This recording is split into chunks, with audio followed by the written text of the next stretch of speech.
Thanks for joining us today to discuss life and godliness with Rick and Angela Carter. If you'd like to be part of the conversation, email us at cartersforhope@gmail.com. That's Carters, the number 4, hope@gmail.com. Any questions you have, we'll discuss in future episodes. Right now, sit back and let's join in on the conversation. Hello, everyone. We are in a different place. And it's dark outside. You can tell because it's dark up there. Yes. Anyway, we are in Emmaus, Pennsylvania, and we are at Lehigh Valley Baptist Church. Yep. Going to be doing a couples conference the next couple days. And we had a new experience today. We now can affirmatively say that we don't ever want to go back to Lancaster, Pennsylvania. No. We did not We enjoy did not enjoy it. It's kind of a beautiful scenery, well, it but is not fun to drive in. yeah, so we grew up in We're Flatlanders. Kansas and Texas and Oklahoma. Yep. And I'd say probably the first thing people tell us when they meet us, when they find out where we're from, is it's so flat. Oh, I hate it there. And it's annoying to hear people say it. By the way, never just first thing when you meet someone criticize where they're from, because new pet peeve. what you grow up that's something you're gonna like about it, even if it's not like maybe that location.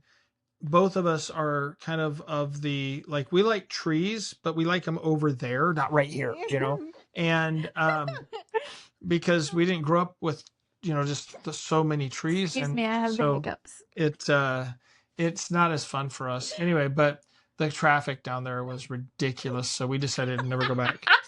Angela's gonna laugh because of hiccups this episode, evidently. So sorry. I don't know. I could scare her. No. Hiccup. Try it. Hiccup right now. Do it. Hiccup. Do it. Hiccup. Anyway. Hiccup. Try it. Hiccup. Stop it. Hiccup. Come on. It doesn't work that way. If you hiccup right now, I can tell you how to fix it if you'll do it right now. Okay, fine. Okay, do it. All right, there you go. All right. Things we wish someone had told us at 25. Oh, yeah, this is our topic today. And so we're now in our 50s. 25 that was half our life ago. Woof. And by 25, we had 4 kids? Yeah, we had all 4 kids, right? Mm-hmm. Let's do some math. Yeah, at 25, Seth was born when I was 25. 2001, yeah. So we'd had all of them. So we had all 4 kids. Hope my kids didn't hear that so they can tell that we didn't remember when they were born. I remember when they were born, 96, 97, 98, and 2000, but can I math? No. Pretty. Anyway. It's nighttime. So Angela gets this way at night. You guys probably enjoy the episodes we record at night way better. We weren't intending on being this late. So no, this is what you get. This is what happens. Mm-hmm. Okay, so this is the topic. Things I wish someone had told me at 25, or told us at 25. Yeah. And even though we had 4 kids, our kids were babies. Yes. And so we're going to go through a list of topics that we've got down here. There were 4, 3, 2, and not yet 1. So, well, yeah, he'd have been 1. So these, let's see, I think we have 7 topics that we have down here. Okay. So each one of these I'll call it out and then we'll discuss it. So I'll let you give the first one since I'm calling them out. Okay. So something you wish people had told you about marriage at 25. At 25. I had somebody tell me a lot of stuff about marriage at 25. That was our counselor. That is true. That is the exact time we were getting marriage counseling. Yes, it was. So we did get that advice at 25. We did. Thankfully, we heeded most of it. Is there anything we didn't eat? I don't know. Probably. There's probably something he told us that we're not doing. No. Or didn't surely do. not. I mean, maybe you. Maybe. Yeah. Okay, so At 25. At 25, what was the best marriage advice we got at 25? This is a stumper question, isn't it? This is a stumper question. It's not question. a stumper question for me. Whatever. All right, I'll start. Then you can go. Okay. Ready? All right. Stop focusing your attention on the things you don't like about your spouse and start focusing on the things you're thankful for. And the thing that helped me when we sat in counseling and Brother Hayes made this question, he said, tell me one thing about your wife that you are thankful for. And I couldn't think of anything. And that blew my mind, that I couldn't think of anything good to say about my wife at that point, and how horrible that was, because it was only 5 years earlier or so that I had decided this was the most wonderful person in the world I want to spend the rest of my life with. And now all I focused on was the negative. And that there were a lot of things that were transformative for us during that time. We were learning, but for our marriage in particular, I feel like that was maybe one of the most important, that I began to write down things to be thankful for and tell you the things I was thankful for. And I feel like it transformed our relationship to a point where it wasn't like every time we talked, it was about negative, but rather every time we talked, there was positive, and we still had to deal with some negative things, but the negative was easier to deal with because there was the spirit of goodwill.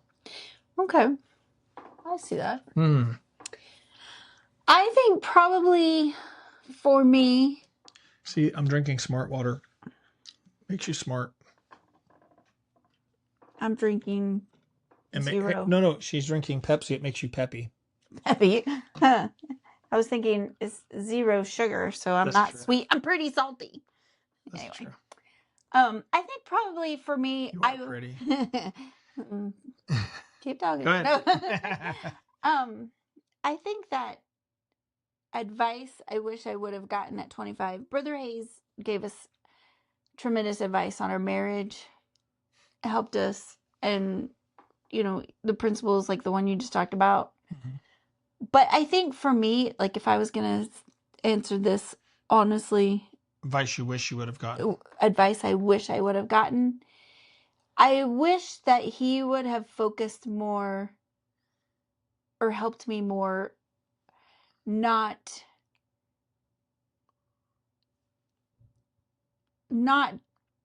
take the perception that I had of myself and impose that upon you, that you saw me that way too. Does that make sense? Yeah. I'm not wording it right, but that's what because you didn't see me the way I saw myself or the way I thought of myself. So I wished I would have gotten that advice earlier. Yeah, but the tools that you got from him helped you change how you saw yourself. Yes, it helped me get through it. But I think at the time I struggled so much with how I perceived myself or how I viewed myself that I projected that upon you. Well, and part of that too was that you were still lost. I got saved that year in 2001, September of 2001. Okay, but this isn't September yet, so you would have not. That's true. Yet. But I was just saying. Yeah. I was just saying. But yeah, that's true. That is good. And one thing I will say this about the problem with this question is, and I don't mean to say negative about the question here, but the problem is that sometimes you say, well, I wish I would have known at 25, but a lot of times we're not even ready to receive we're not it. receptive of things at certain ages. And I'm not saying a 25-year-old isn't receptive. I'm saying it's possible that there are times in life when you're not ready to receive truths. And 25 is when we received those truths. Yes, so yeah. I think maybe that's a good threshold. We'd actually like hit bottom too, so that That's helped true. us. And sometimes people don't hit bottom as fast as we did. We were really good at hitting bottom. Yeah. Now, just in general advice, I wish somebody would have told me at 25. I wish somebody would have helped me understand that I was not fat at 25. I told you that. I wish I could be that weight again. I told you that. Yeah. But you didn't believe me. I know. Anyway. Okay. So things I wish someone had told me at 25. That's marriage. We did that one. Mm-hmm. Okay. Ministry. Oof. Oof. Well. Mm-hmm. I was learning about ministry at 25 too. You were. So, but probably for me, knowing our history, friendships, how to understand friendships in the ministry. Because I spent so many years being so lonely. Friendships is a topic coming up anyway also, but yeah. So ministry friendships are different than regular outside of ministry friendships. Yeah. And that is a complication that a lot of people in ministry struggle with because it's difficult to determine, is this person my friend because they're my friend, or are they my friend because I'm a resource for them, or or I'm a stepping stone for them, right? And so yeah, ministry relationships can be very complicated, very, very difficult. I wish I understood that better back then. Well, I think we'll talk more about that in their friendships. All right, so I'm not going to say anything else there, but things I wish I knew about ministry at 25. I was in the process at that time of learning biblical counseling and understanding the principles of that we were being taught in seminary at Beth Haven. And it was a time where it was stunning to me how many things I didn't understand about people. Mm-hmm. Like I understood about theology. I didn't understand people. And I couldn't perceive, because I grew up in a Christian home. I didn't grow up in the world. I didn't grow up, in that culture of the world. And so I was ignorant about how people actually thought, I guess, at 20 prior to that. But if I'm looking back from now and think, what did I learn? There's so many things I learned over the course of time after 25 as being in ministry. And I think that probably the one thing I would say I wish I had learned earlier was about the principle of having of viewing people's spiritual growth as the primary, as opposed to the church growth, right? In other words, seeing people creating an environment for spiritual growth as individually, to where I allowed ministry to develop more organically than being forced. And so, 2001, I learned so much about ministry and life and that, but I didn't still understand that distinction between like trying to force everyone into the same mold of spiritual growth versus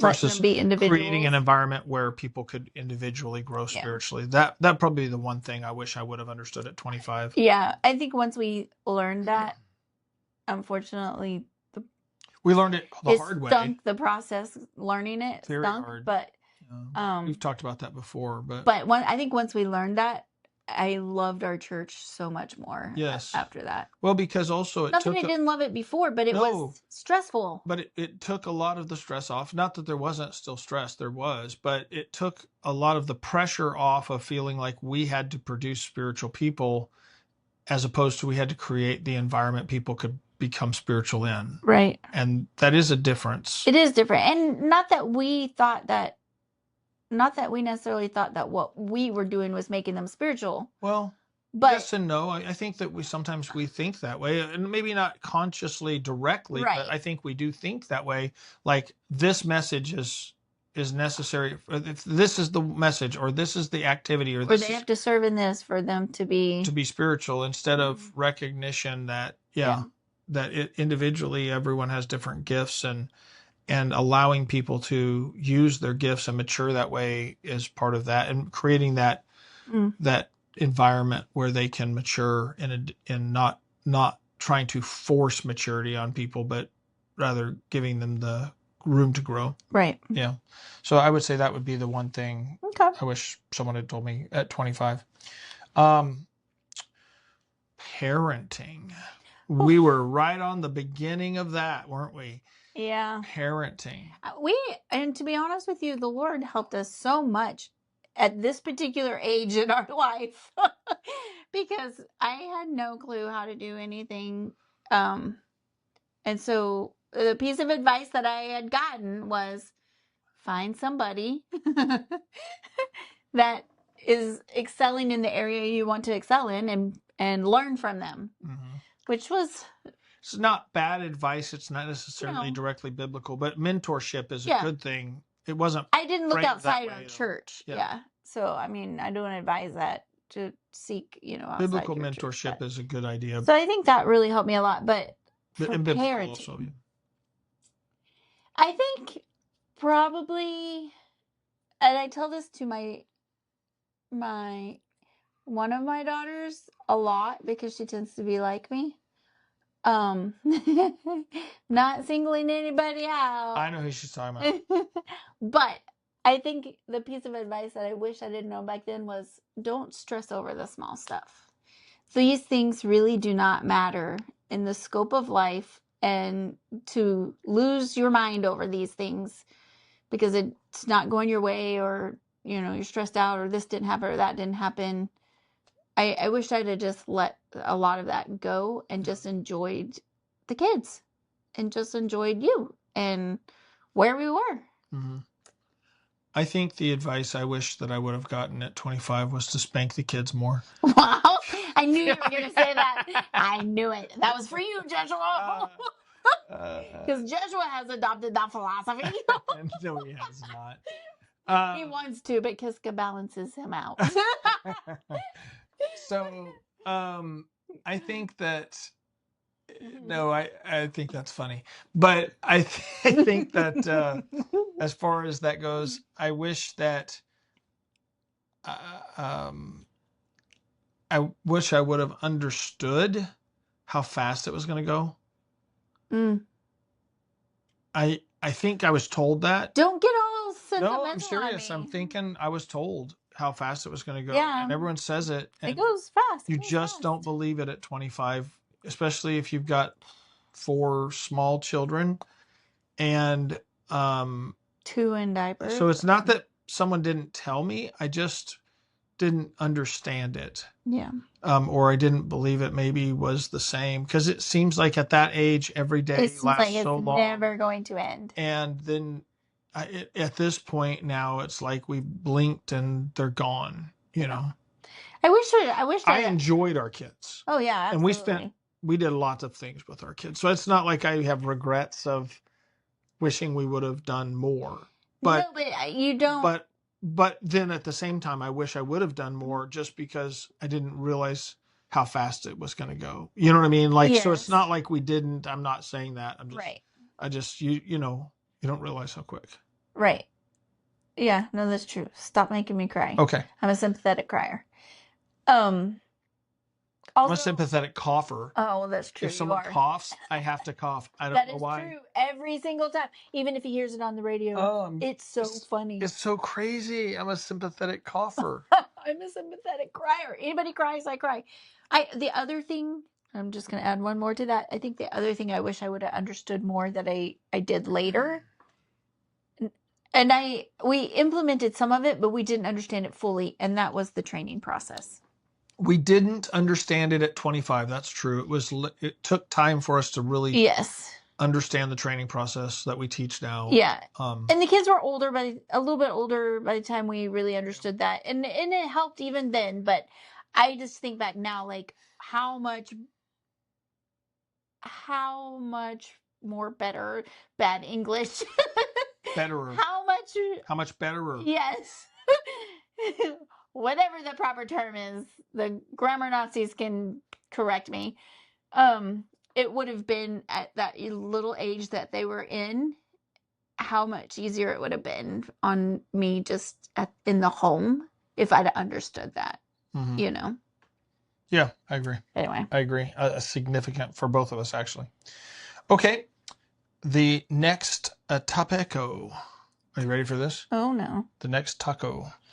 I'm ready for tacos. I haven't had tacos in a while. You were talking about Stop it.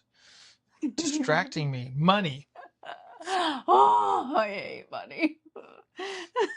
Well, it hates you back. I know, and I hated it at that age. We were terrible with money. We were poor. We were very poor. We were poor. We had no money. So when we moved to go to school, my job was supposed to transfer. It did not.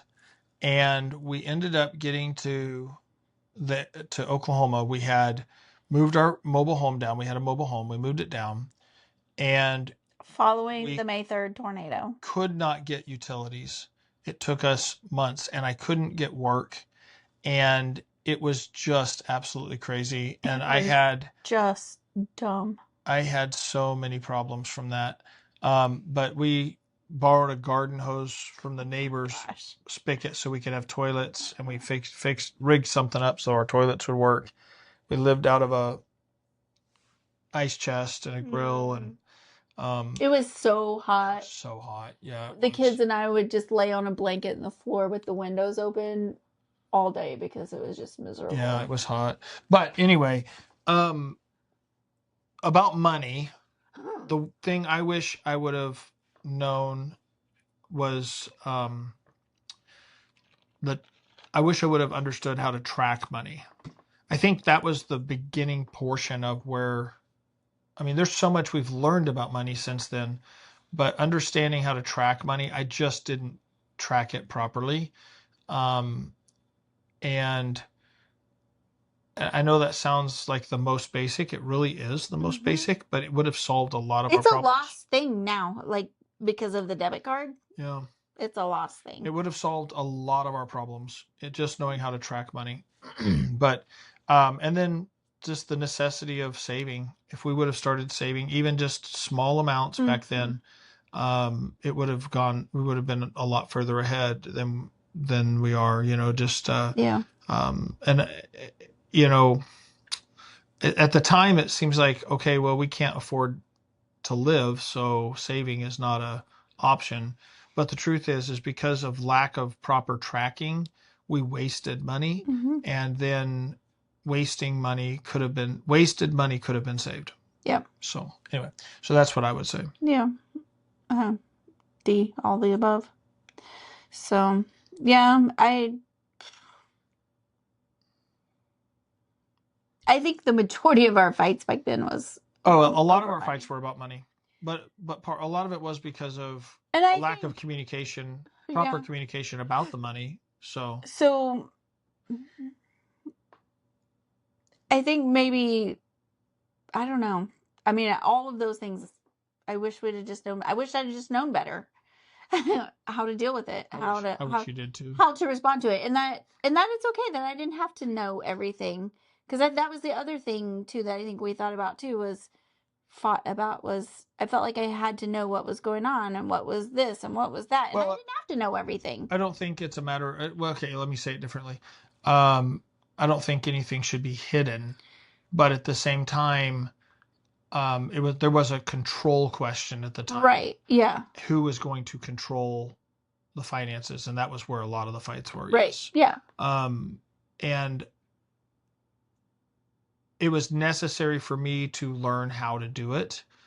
And I struggled with that. And it wasn't like you were any better at it. No, it was terrible because I didn't understand it either. We were both bad at it, but when something's not going well, you immediately think, I'm going to take over. And then that's what creates, I'm going to fix it. I'm going to fix it. And then that created more conflict. Yep. So we had to learn the hard way on money. We've had to learn the hard way on most everything. Yeah. Okay. Now friendships, because you already brought friendships up. Yes. But something specifically about friendships that you wish you would have known at 25, or someone would have told you at 25, assuming you would have listened. I'll tell you mine. Okay. Relationships change. I think there's this thought that every friend, if someone's a friend today, then they're going to be a friend forever. And I don't think you should try and lose friendships, but I think you have to learn how to let friendships go at a certain point. And I think that the inability to let friendships go when things change, whether that change is distance, whether that change is compromise, whether that change is just direction, right? I mean, we're just going different directions. We're not the same people we were. If you're the same person at 50, you were at 25, that's a problem. Yeah. And over that period of time, as you're growing, as you're following God, other people are going to be going different directions. And it's okay to allow those friendships to fall off. It doesn't mean they'll be gone forever. Sometimes you meet back up and it just rekindles, right? So I'm not talking about writing people off. I'm just saying becoming okay with the change in relationships that happens with time. Yeah, that's big. So that's the thing I wish I would have understood. Because at that time, it was very much like you're trying to have friends and you're seeking friends. And the truth is the best friends we have, we weren't looking for. God just brought them into our life. That's true. I think for me, I wish someone would have told me at 25, I don't need another, I don't need a best friend. I don't need a lady to be a best friend. Yeah. I think that you have great friends, right, ladies, but I think I know what you mean. Yeah, there. But at 25, you were desperate. I was desperate for a best friend. I don't have a best friend, and I think I wish somebody would have told me that I didn't need that. I had that in our marriage. Yeah.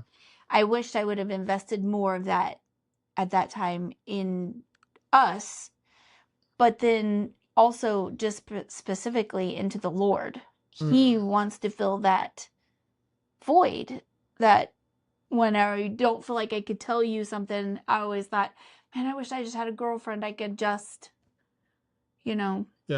talk to, they'll understand me, whatever. But that was a lie. I wish somebody would have told me that was the lie. I already have a best friend in my marriage, and I already have someone that understands me. I don't need somebody else. Not me. That's God. Yeah. Yeah. Because I still don't understand. I know. I don't understand. I think that I think that that's something different for men and women, or at least different in us. I think generally speaking, men and women. Maybe there are men like that. I think it is men between men and women. Well, I mean, I think there's probably some that are the opposite of us, but I was never someone that felt like I desperately needed friends, but I didn't understand why relationships change. I thought they should always be the same. And so when people were changing, it was like, what's going on? Well, I thought that too. Why are they against me? Yeah. So, because they're supposed to be my friend and this, and so. I think that's probably one of the greatest things we helped our kids with, is helping them understand that relationships change. Yeah. And not that they hadn't had their share of heartaches with losing friends and, friends going the wrong direction or whatever, but it didn't devastate them. Their life wasn't wrapped around that relationship. Right. Well, your identity has to be in the right relationship. Right. Yeah. So, all right. Fantastic. Next, spiritual growth. What you wish you knew about spiritual growth at 25 that you did not. Well, I think it just kind of goes back to what I said just a little bit ago, just having that, recognizing how to have that complete relationship with the Lord. Yeah. Because you say this a lot, we relegate it to salvation. The gospel, living the gospel. Yes, yeah. Or we relegate it to crisis. Yeah. But there's like all of this life in between that he wants to be there for. Right. And be a part of and help us through. And I didn't fully understand that. I mean, head knowledge wise, yes. Word wise, yes. But not really understand it personally. Yeah, at that point, I was still trying to learn just all the basics. I mean, not the basics as in how to do devotions and such. I understood that. I didn't know how to do all that. But the basics as in I didn't understand the significance of the gospel in my spiritual growth. And that sounds kind of silly to say in that, well, that's how you get saved, right? But that's also how you grow, is by applying the gospel to every question in life. Mm-hmm. And if Christ died because of it, die to it. If Christ lives for it, live for it. And like making the gospel that fixture, which I think changes your perspective on even some of the things like Paul said about, like, woe unto me if I preach not the gospel, right? That the gospel is the focus. But I thought of the gospel at that time as just the means of salvation as opposed to the guidance for my daily life. Right. And that changed my perspective dramatically when I understood that. Yeah. So yep. I think that's a big thing for me. Yeah. I mean, there's a lot both of other us. things, Yeah. but yeah. Yeah. And I hadn't learned it yet, but I was in the process of learning that my view of God was tainted because of my view of my dad or my relationship with my dad. And I've said that many times. Like I had a good dad. He provided for us. From a worldly perspective, yeah. Yeah, he did all of those things. He didn't know how to relate to me. Right. Or my sister. Right. Probably even my mom. But, well, that's true, but he didn't have but he didn't have parents either. He didn't have that example either. So he did the best he could, which he knew was to provide for us and all of those things. But then, which was far more than he had. Exactly. Yeah. So then, because of that, I lacked in the communication, the expressions of love, and things like that. So I wish I had known that at 25. Like, oh, hey, these are things, but I didn't. Yeah. I learned them later. Right. But it would have saved us years of struggle. Right. Right. Okay. Last one. Personal failures God would use. I don't know.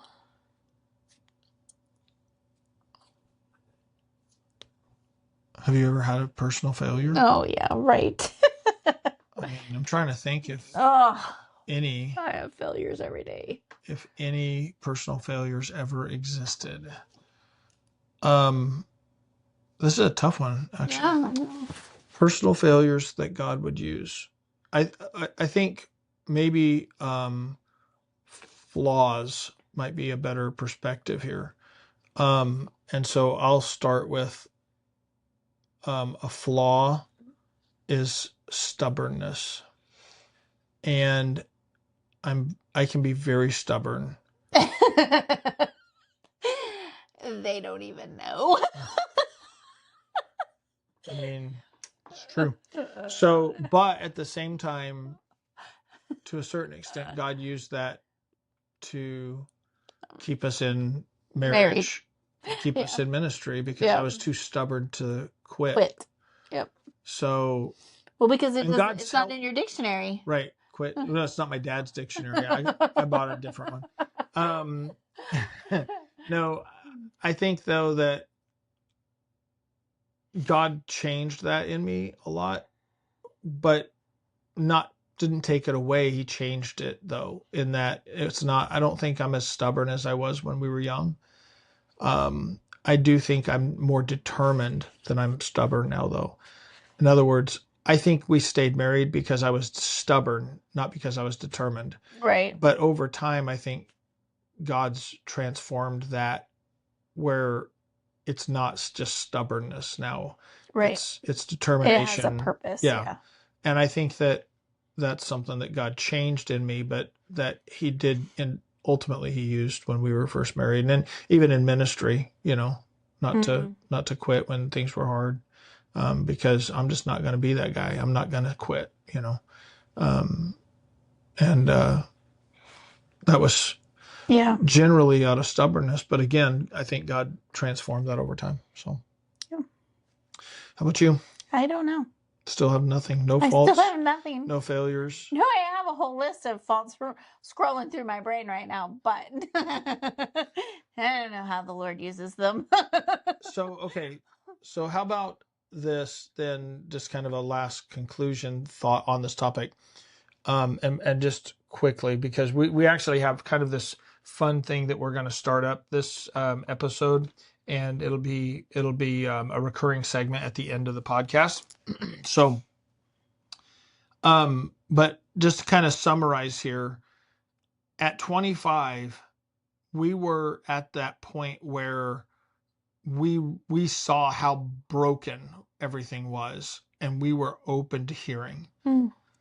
But what about someone who's not at that broken place? Yeah. I think that's where a lot of 25-year-olds are at. Oh, I think that they know everything, that their philosophies are the best philosophies. Yeah. And the way they're going to do it is going to be the best way. And I think ultimately at 25, I wish somebody could have gotten through to us, which they did because we were at the bottom, but it took getting to the bottom. Before we got to the bottom, I wish somebody would have just grabbed us by the shoulders and said, you do not know how to operate life. Yeah. Listen to me. Yeah. Well, the old ways are not bad. Right. The Bible ways are the right ways. And I think that's what I would say to a 25-year-old. I mean, all the things we said, I think could help anybody. But the ultimate thing is that stop listening to worldly philosophies and all your peers who've got it all figured out and everything, because in 25 years, you're going to look back and go, wow, I'm so miserable that I followed my peers. Yeah. Listen to those people that have already been through it. Get your counsel from people who have been through and are successful spiritually. Yeah. And don't listen to the influencers. Don't listen to people who've got new ideas. Listen to people whose ideas have already succeeded. Probably, now that you say that, I think the best piece of advice we could have gotten at 25 is don't get a cell phone. We wouldn't. I think especially that applies to today because of all of the influencers on there, all of the promotion of Christian pop psychology and philosophy and all of that social kind of stuff. Yeah. If you didn't have a way to access it 24/7, you wouldn't learn a lot of those things. You would have to listen to the advice of older people Possibly. Who've been there before, maybe, instead of these newfangled. I just say, twangled. Stop trying to listen for the latest, newest, best idea, and start listening to people who have already been through it and have been successful. And that's something I wish I would have understood more at that time. Yeah. Okay. Our end segment here. End segment is going to be interactive. Okay. So we need your help for this. We're going to ask a question. Who is more likely to? And the answer is either going to be Angela or me. Okay. See how well y'all know us. And so you'll be able to learn a little bit about us. But we'll ask one question a week. And then from that question, you guys will have to guess, and so put your guesses down in the either on the comments on Spotify or YouTube or Facebook. And those are probably the best places to put. Or message me. Yeah, you can message I have Angela. someone That's fine. message Yeah. me. Okay, that's fine. So who is more likely to, and this is the question, buy another book? Who is more likely to buy another book? You think they know? No. I think they know. All right. So send in your comments on that question. Is it Rick or is it Angela? And we'll discuss it next week. So who would be more likely Who's to buy more likely to buy another book? All right. So it's not write another book. No. Buy another book. All right. So like, comment, subscribe, post, whatever. Send in topics. If you have a topic suggestion, this was a topic suggestion. And so we'll be glad to discuss your topics or questions and all that type of stuff. Send them to Carter's, the number 4, hope@gmail.com. And we're looking forward to having a great marriage conference here. We're looking forward to having a great marriage, finally. The topic is on conflict resolution. So first we got to create some conflicts so that we have something to resolve. Wow. So I'm going to try and create problems with them. Oh. With the couples. Okay.